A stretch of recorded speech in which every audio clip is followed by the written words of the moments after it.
I held the tea conference in Kericho. Again, we brought all the stakeholders. And I want to tell you, there were a big problem because of the Tea Act that was brought by Senator Cheriot that could not be implemented because various stakeholders had gone to court. Through my intervention, I have successfully negotiated all those cases to be dropped. Now the Tea Act will be implemented to the letter, and coffee farmers will get a return on investment. Right. We have had challenges in Mombasa about tea that has not been sold.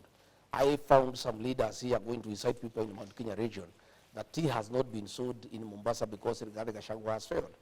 For the avoidance of doubt, all the tea from the Mount Kenya region, that is called the Eastern region, has been sold because of very high quality. Where we have had a challenge is tea from the Western region, Kericho, Bomet, Nandi. Because what happened is that they put a reserve price. The reserve price was too high against the quality. And therefore, the stocks were not moving. I went there, and we have removed the reserve price, brought it a little bit down so that the stocks can move. And I want to tell you, I was just looking at the figures. Here. Out of the reforms that we have done in the tea sector, you know, the coffee, the tea bonus for this year, you know, if you look at a factory called Kaba, last year the bonus was 41 shillings. Today it is 50 this year. In Kagwe, in the Lari, it was 44. Now it is 44.25. In Theta it was 42, it is 50. In Gachege it was 40, it is 46. I can say that we are having an increase in terms of bonus. Where we have challenges, and you have seen many demonstrations, again, those demonstrations are part of the reforms that we have made of educating the farmer. Right. It is where the tea directors have increased the cost of production. They are having too many travels, they are having too many allowances, so the cost of production is eating on the profit of the tea farmer. Again, because of these reforms that we have done in the tea sector, farmers are aware of what. In matters coffee, the president assigned me to lead coffee reforms. He did not tell me to take over the Ministry of Agriculture or to take over the Ministry of Cooperative Development. He asked me to initiate and drive coffee reforms. I held a very successful coffee conference in Meru and brought all the partners, all the stakeholders together. And out of that conference, we have worked with those stakeholders and come up with the Coffee Bill 2023 that is now before the National Assembly.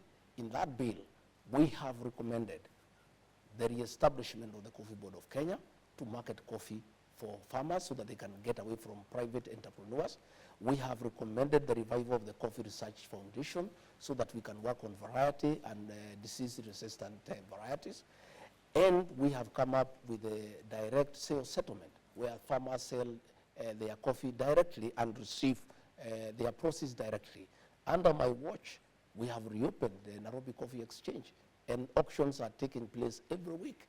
Once the Coffee Bill 2023 is approved by Parliament, accepted by the President, all the reforms that we have been working on will be complete, and farmers will get their money. And I also want to say, through our intervention, a lot of coffee societies are getting over 100 shillings in terms of pricing.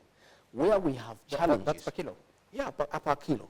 And our ideal price is about 150, and we'll get there. There is a factory, I think, in Gariama in Kirinyaga with about 122 shillings.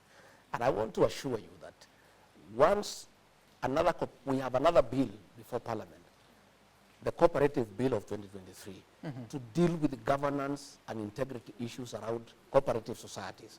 Once that bill has been approved and assented by the President, it will strengthen leadership in cooperative societies.